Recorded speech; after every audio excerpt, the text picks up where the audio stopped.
Hello everyone, आप सभी का फिर से स्वागत है हमारे इस यूट्यूब चैनल पे। और आज के इस वीडियो के अंदर जो है हम लोग एक्सरसाइज 5.3 के पहले जो थ्योरी है उस थ्योरी को करेंगे। क्लास 10th का जो हम लोग अरिथमेटिक प्रोग्रेशन चैप्टर है उसको ऑलरेडी जो है हमारे 3 वीडियो ऑलरेडी अपलोड हो चुके हैं और ये जो है आज का नेक्स्ट हमारा वीडियो है। और इसमें जो है हम लोग सम ऑफ एन टर्म्स के बारे में बात करेंगे। किसके बारे में बात करेंगे? सम ऑफ एन टर्म्स के बारे में। तो वीडियो में आगे बढ़ने से पहले अगर अभी तक आपने हमारे चैनल को सब्सक्राइब नहीं किया है, जो बच्चे हमारे चैनल को ऑनलाइन देख रहे हैं, अगर अभी तक आपने हमारे चैनल को सब्सक्राइब नहीं किया है तो सब्सक्राइब जरूर से ज़रूर कर दें। और क्योंकि ये चैनल हमारा नया है तो जितना जल्दी आप सब्सक्राइब करेंगे उतना जो है हमें और भी जो है ना हमारे अगर सब्सक्राइबर बढ़ेंगे तो साथ ही साथ जो मुझे और भी मोटिवेशन मिलेगा वीडियो बनाने के लिए। तो चलिए जो है इस वीडियो की शुरुआत करते हैं। तो सबसे पहले जो है अगर हम बात करें एनसीईआरटी, जैसा आप सभी को पता है कि जितने भी पहले इसके पहले वीडियो अपलोड हुए हैं उन सब में जो है हमने यही पढ़ा है कि जो भी मतलब चैप्टर है एनसीईआरटी से रिलेटेड चीज़ों को ही हमने पढ़ा है। तो अभी जो है हम लोग पढ़ने वाले हैं सम ऑफ एन टर्म्स के बारे में। किसके बारे में पढ़ेंगे? सम ऑफ एन टर्म्स के बारे में। ठीक है, तो हम लोग यहाँ पे लिखते हैं सम ऑफ एन टर्म्स। जैसे हम लोग इसके पहले एन टर्म्स कैसे निकालते हैं उसको पढ़ रहे थे, तो अभी जो है हम लोग क्या करेंगे? सम ऑफ एन टर्म्स के बारे में पढ़ेंगे। किसके बारे में पढ़ेंगे? सम ऑफ एन टर्म्स के बारे में। ठीक है, अब देखो यहाँ पे क्या है कि कोई भी सपोज करो कोई भी नंबर जो है या फिर कोई भी ऐसी सीरीज है, कोई भी मतलब जो ऐसी सीरीज है जो अरिथमेटिक प्रोग्रेशन में है, मतलब एपी के अंदर है। ठीक है, और हमसे ये कह दिया गया कि एक काम करो, इसका सम निकाल के दिखाओ, इसका सम करके निकाल के दिखाओ। तो सपोज करो कि उसमें अगर छोटा है, 2-3 टर्म है, तो हम क्या कर सकते हैं? ऐसे जोड़ के निकाल दिए। क्या कर दिए? उसको जोड़ के निकाल दिए। लेकिन सपोज करो कि अगर उसके अंदर 100 टर्म है तो क्या हम लोग बैठ के 100 टर्म को जोड़ेंगे? ऐसे नहीं ना जोड़ेंगे। तो उसके लिए हमें कुछ स्पेशल कार्य करना पड़ेगा, कुछ स्पेशल काम करना पड़ेगा। तो उसी स्पेशल काम को जो है अभी हम लोग टॉपिक का नाम दे रखे हैं सम ऑफ एन टर्म्स। ठीक है, देखो सम ऑफ एन टर्म्स में 2 फॉर्मूले होते हैं। इन दोनों फॉर्मूले से जो है हम लोग कोई भी क्वेश्चन को जो है इस चैप्टर इस एक्सरसाइज में जितना भी कोई भी क्वेश्चन आएगा उस क्वेश्चन को हम लोग सॉल्व कर सकते हैं। ठीक है, जैसा कि हम लोग जो है इसके पहले पढ़े थे एन टर्म्स के बारे में, एन टर्म्स का फॉर्मूला पढ़े थे ना, उसी फॉर्मूले का भी यहाँ भी यूज होगा। वो सेम फॉर्मूला होगा लेकिन उसमें थोड़ा सा डिफरेंस होगा। ठीक है, अब जैसे मान लो कि हम लोग जो है एक सिंपल सा कोई भी सीरीज लेते हैं 2, 4, 6। एक हम कह दें कि ये क्या है, एक एपी में है। हमने कह दिया कि काम करो इन सब का सम निकाल दो। तो तुम लोग क्या करोगे? लिखोगे SN इज इक्वल टू 2 + 4 + 6, यहाँ S3 लिख दोगे तो कितना हो जाएगा? ये 12 आराम से बता दोगे ना? आराम से बता दोगे। लेकिन हम इसी को जो है आगे बोल दिए कि 100 टर्म तक बढ़ेगा भाई, और इसमें जितना 100 टर्म है ना 100 टर्म का सम निकाल के दिखाओ। तो क्या निकाल पाओगे? काफ़ी मतलब निकाल तो लेंगे लेकिन समय है, बहुत ज़्यादा समय लगेगा। ठीक है, तो उसके लिए जो है क्योंकि देखो अरिथमेटिक चीज़ क्या है? कैलकुलेशन वाली पार्ट है, कैलकुलेशन वाली पार्ट है। तो कुछ ना कुछ जो है इस पर करके फार्मूला बनाया जाता है। ठीक है, और फार्मूला कभी वो जो है काफ़ी मतलब उसको रिसर्च करने के बाद ही बनाया जाता है, और कोई भी क्वेश्चन के लिए क्या होता है वो सटीक बैठता है, इसलिए उसको फार्मूला कहा जाता है। आई बात समझ में ना? तो चलो जो है हम लोग सम ऑफ एन टर्म्स के बारे में जो फार्मूला है वहाँ से हम लोग समझते हैं। देखो ये फार्मूला जो है हम लोग बुक में देखेंगे तो ये क्या है? n/2 ब्रैकेट में क्या दिया जाता है? 2a + n-1d। यही फॉर्मूला देखने को मिलता है ना हम लोग को, यही ना देखने के लिए मिलता है। चलो ठीक है, अब देखो यहाँ पे क्या है, इस SN को क्या बोलते हैं? Sum of N terms. आई बात समझ में ना? जो SN है उसको हम लोग रिप्रेजेंट करते हैं एन टर्म्स के लिए। ठीक है, अब देखो उसके बाद जो है यहाँ पे n तो सबको पता है, n का मतलब क्या है? Number of terms.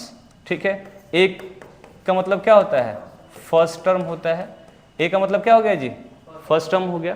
ठीक है, और डी का मतलब क्या हो गया? Common difference. डी का मतलब क्या होता है? Common difference. आई बात समझ में ना? किसी को दिक्कत?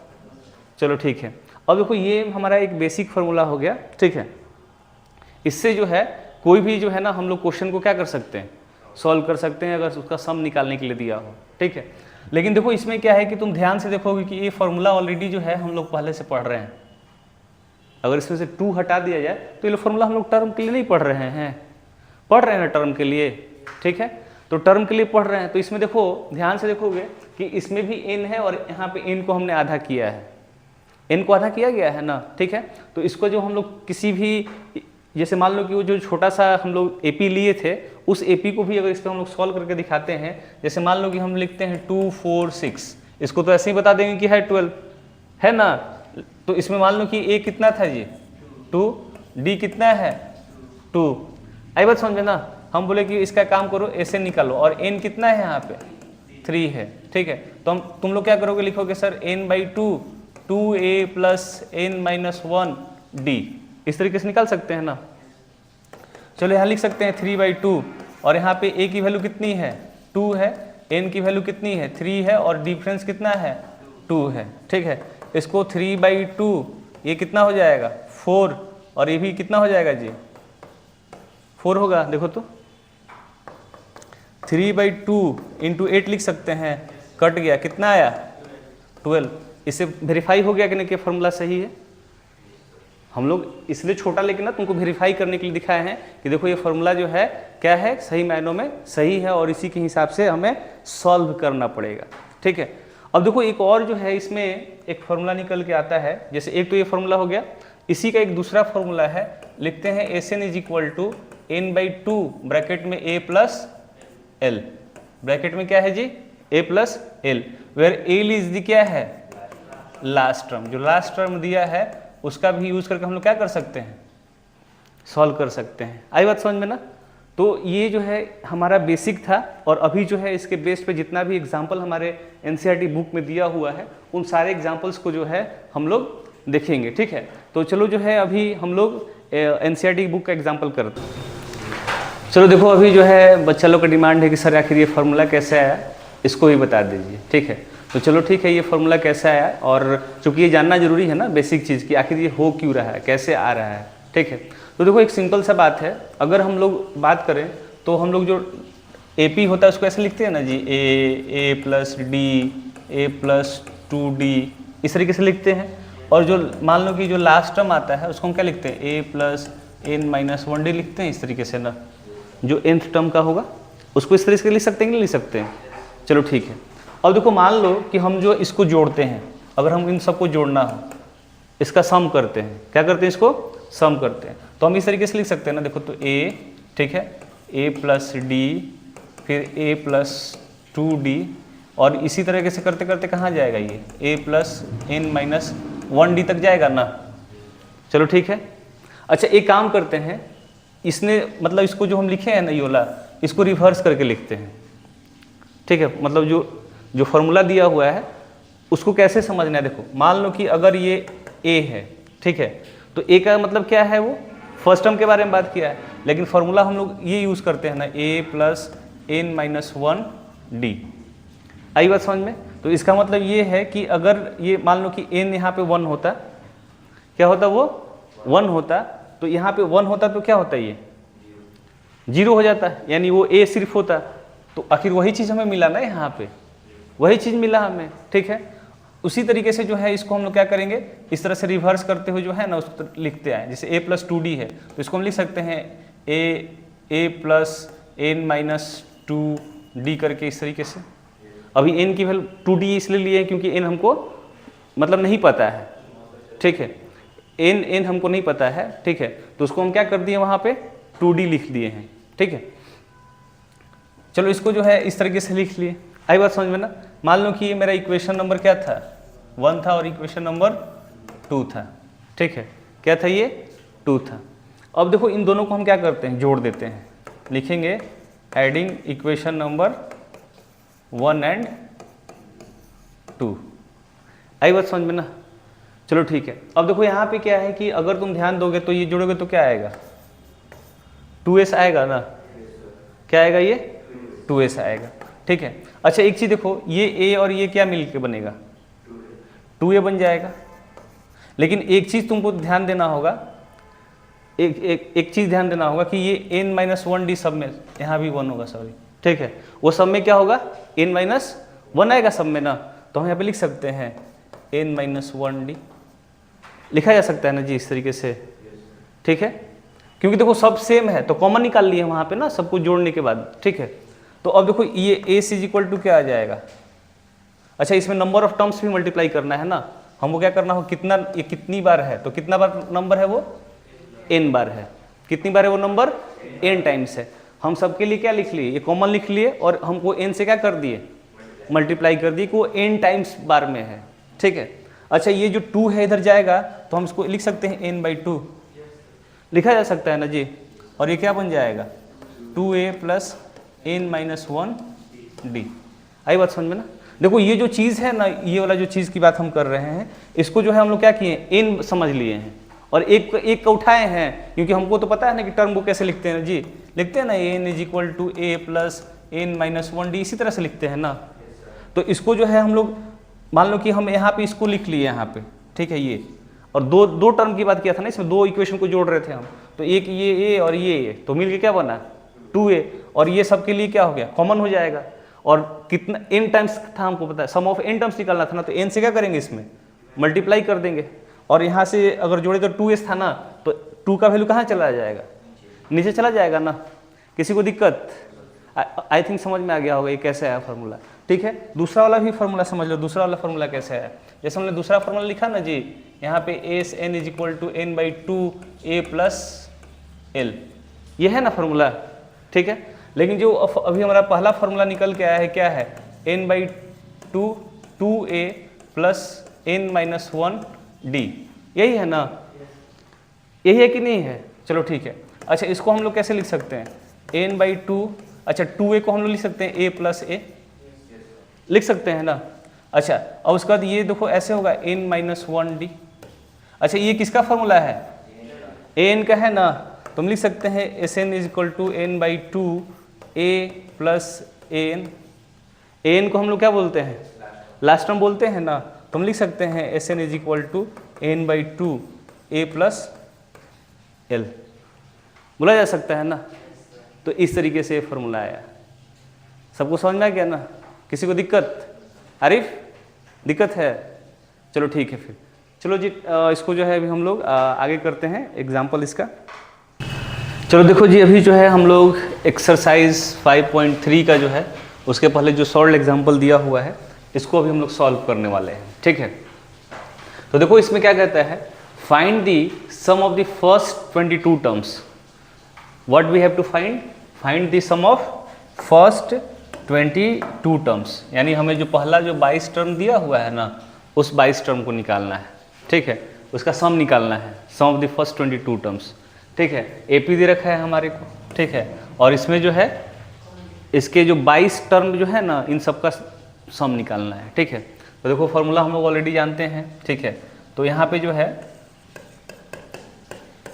ए की वैल्यू कितनी है जी 8 है, डी की वैल्यू कितनी है, माइनस करते हैं ना 3 - 8 -5। ठीक है, अच्छा इसमें जो है n कितना है 22 है, n कितना है 22 है। ठीक है, अब देखो इसमें क्या है कि अगर हम लोग फॉर्मूला से निकालते हैं Sn = तो क्या होगा n/2 2a + n-1d, यही होगा ना जी। किसी को दिक्कत, चलो ठीक है। अब देखो यहाँ पे क्या है कि हम लोग निकालेंगे Sn = होगा, तो n की वैल्यू कितनी थी मेरी 22/2। ठीक है, अब देखो यहाँ पे क्या है, a की वैल्यू मेरे पास क्या है 8 है, तो हमने यहाँ 8 पुट कर लिया। ठीक है, और n कितना है जी मेरा यहाँ पे 22 - 1, और d की वैल्यू कितनी है -5।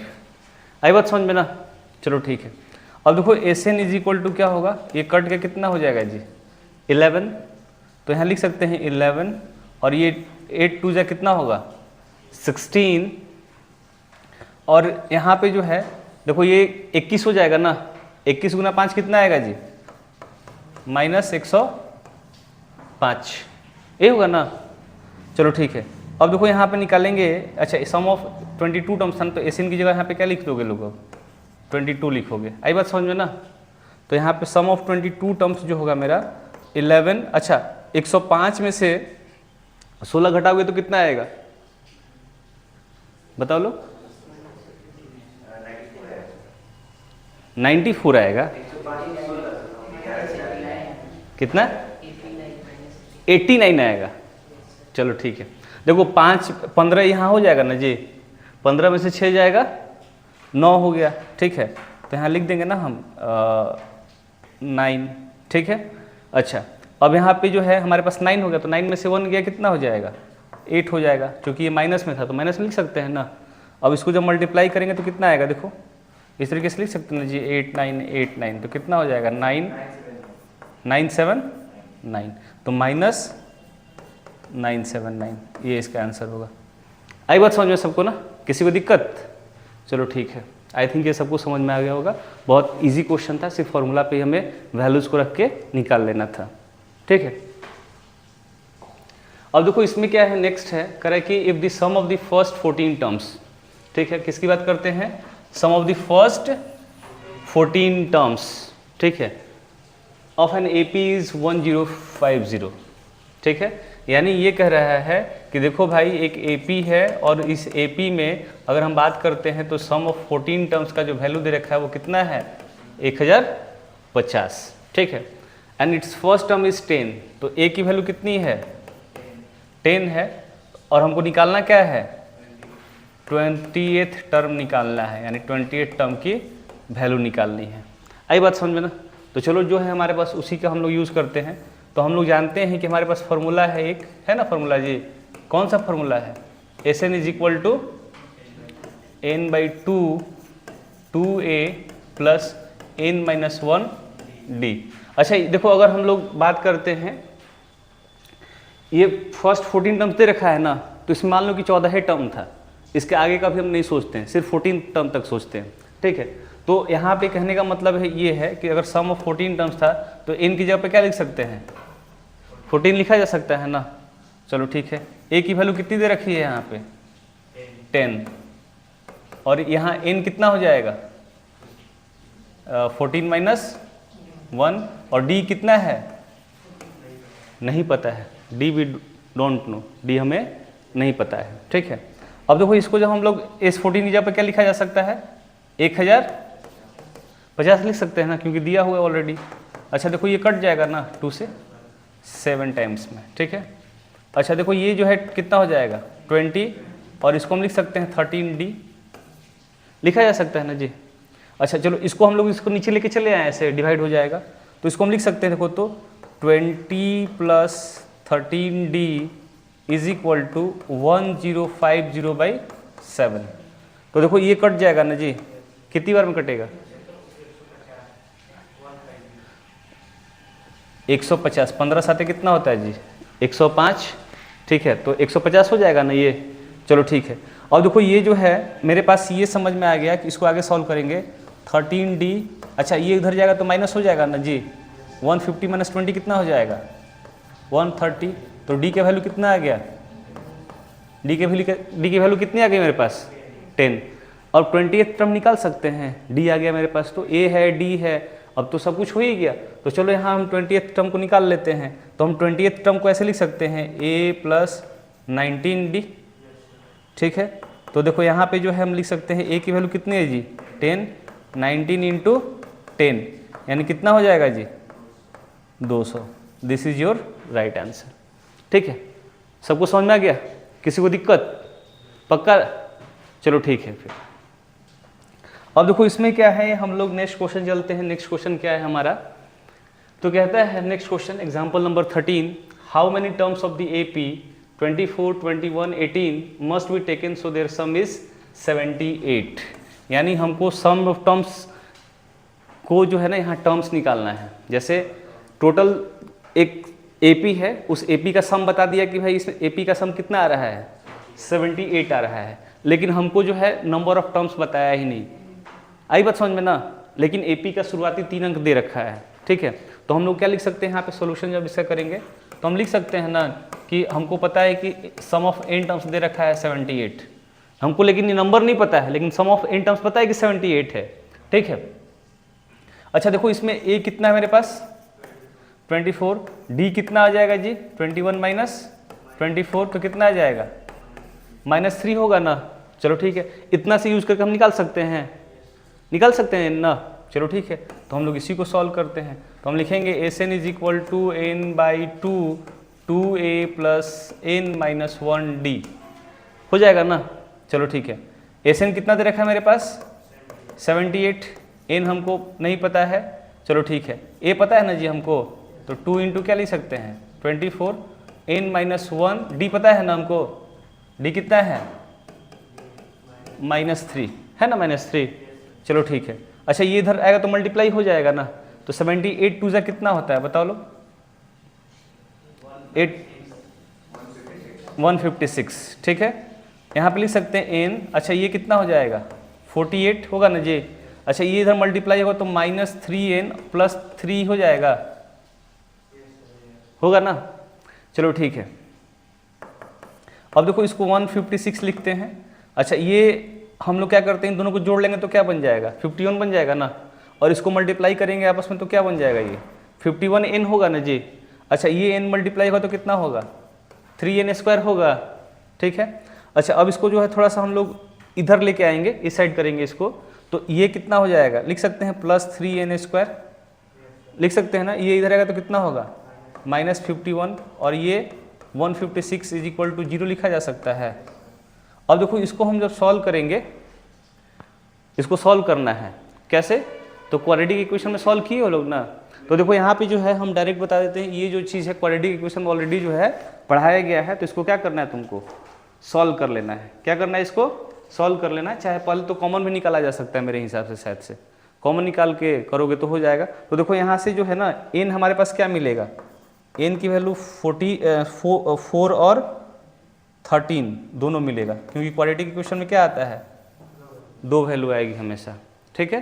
तो इसमें 4 भी हो सकता है और 13 भी हो सकता है, आई बात समझ में ना, 4th टर्म भी हो सकता है और 13th टर्म भी हो सकता है, ठीक है। अब देखो यहाँ पे क्या है, इसमें इसलिए जो है ना हम लोग कौन सा आंसर लेंगे, दोनों में हमारे लिए क्या है, दोनों को देखना पड़ेगा कि इसमें कौन सा आंसर, मतलब दोनों आंसर क्यों आया है, ठीक है। दोनों आंसर होगा, ऐसा नहीं है कि एक आंसर को लेना होगा, दोनों आंसर लेना पड़ेगा, क्योंकि 2 क्वाड्रेटिक इक्वेशन की क्या आई है 2 वैल्यू आई है, तो दोनों को हमको लेना पड़ेगा, ठीक है।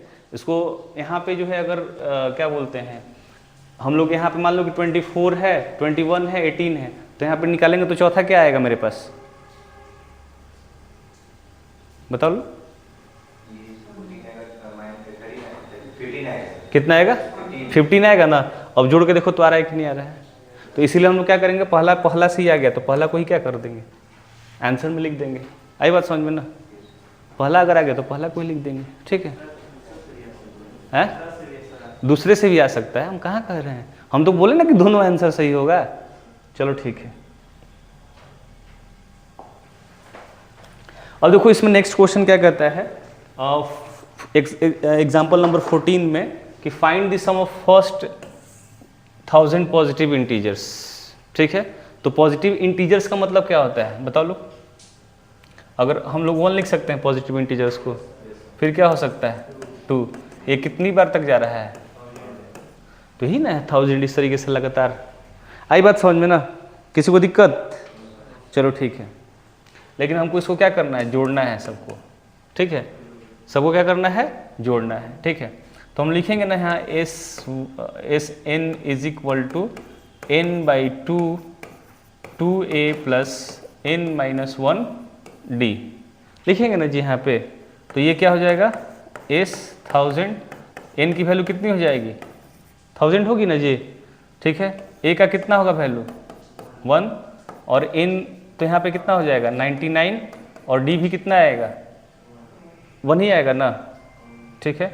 तो s 1000 ये कट जाएगा ना, कितनी बार में कट जाएगा 500, तो 500 और ये 2 + 999, ठीक है। तो s 1000 तो 500 इंटू 1001 लिख सकते हैं, लिखा जा सकता है ना जी। अब इसको मल्टीप्लाई कर लो, जितना आएगा वो आंसर हो जाएगा, ठीक है। जितना आएगा क्या होगा वो आंसर होगा, ठीक ना। चलो देखो अभी जो है हमारा ये आंसर आ गया है। तुम देखो, तुम लोग को बोले थे कि तुम लोग सॉल्व कर लेना अपने से, तुम्हारे लिए आंसर भी लिख दिए हैं यहाँ पे, ठीक है। तो ये क्या है 500 500 आएगा, ठीक है। अभी हमारे पास 2 और एग्जाम्पल रह गया है, दोनों एग्जाम्पल को सॉल्व कर लेते हैं। एग्जाम्पल नंबर क्या है 15, ठीक है। एग्जाम्पल नंबर क्या है, ये 15 है। करें कि find the sum of first 24 terms. हमको क्या करना है, सम निकालना है पहले 24 टर्म्स का। सम किसका निकालना है, पहले 24 टर्म्स का, ठीक है। From the list of number whose n term is given by an 3 + 2n। हमको जो है ना शुरुआत एक है कि देखो एक AP है, लेकिन हमको ये नहीं पता है कि उसमें n का वैल्यू क्या है, लेकिन इसकी शुरुआत ऐसे हो रही है, इतना दे रखा है। तो हम लोग ये काम कर सकते हैं, हमको फर्स्ट 24 टर्म्स का निकालना है ना, तो हम एक काम कर सकते हैं। देखो तो हम लोग पहला केस क्या करते हैं, n की वैल्यू 1 मान सकते हैं यहाँ पे, ठीक है। तो हम लिख सकते हैं ना, अगर मान लो कि एक टर्म होता है इसके अंदर, तो 3 + 2 × 1 होता ना जी, तो कितना आ जाता है, ये 5 आता, ठीक है। वहीं अगर दूसरे टर्म की बात करते हैं तो हम लिखते हैं ना 3 + 2 × 2, तो कितना आता है बताओ लोग, 4 और 7 हो जाता ना, ये 4 + 3, चलो ठीक है। अगर मान लो तीसरे टर्म की बात करते हैं तो यहाँ पे क्या रखते हैं हम लोग, 3 रखते, तो 2 × 3, तो 6 + 3 9 हो गया ना। तो यानी मेरे पास ये समझ में आ गया कि इससे जो AP मेरा निकल के आएगा 5799 निकल के आएगा, ठीक है। तो इसका मतलब इसमें A मेरा क्या है, 5 है, N मेरा क्या है, 2 है, और फिर उस सॉरी D मेरा क्या है, 2 है, और N मेरा क्या है, 24 है। तो हम लोग यहाँ से निकाल सकते हैं हम ना, फॉर्मूला क्या है जी मेरा, SN = n/2 2A + n - 1D, यही फॉर्मूला कहता है ना। तो देखो हम निकाल लेते हैं यहाँ से, यहाँ पे 24/2, फिर से A की वैल्यू कितनी है मेरी 5, N कितना है जी 24, तो -1 करेंगे तो कितना हो जाएगा 23, D की वैल्यू कितनी है 2, ये कट गया, कितना हो गया 12, तो SN = 12 प्लस यहाँ सॉरी 2 × 5 = 10 और ये 46, ठीक है। तो कितना आ जाएगा जी 12 × 56, कितना आंसर आ रहा है बताओ लो फटाफट, 672, यानी ये 672 इसका आंसर हो जाएगा। क्लियर है, किसी को दिक्कत, पक्का, चलो ठीक है, फिर किसी को दिक्कत नहीं है तो हम लोग अपने नेक्स्ट एग्जाम्पल पे चलते हैं, ठीक है। देखो जब पढ़ाते हैं ना, थोड़ा सा तुम लोग कैलकुलेशन करके रखा करो ताकि फटाफट क्या हो जाए, वो सॉल्व हो जाए, ठीक है। देखो ये थोड़ा सा लैंग्वेज में देखा जाए तो ये क्वेश्चन बड़ा है, लेकिन है बहुत आसान, है क्या, ये बहुत आसान, ठीक है। तो चलो इस क्वेश्चन को भी समझते हैं क्या कहता है।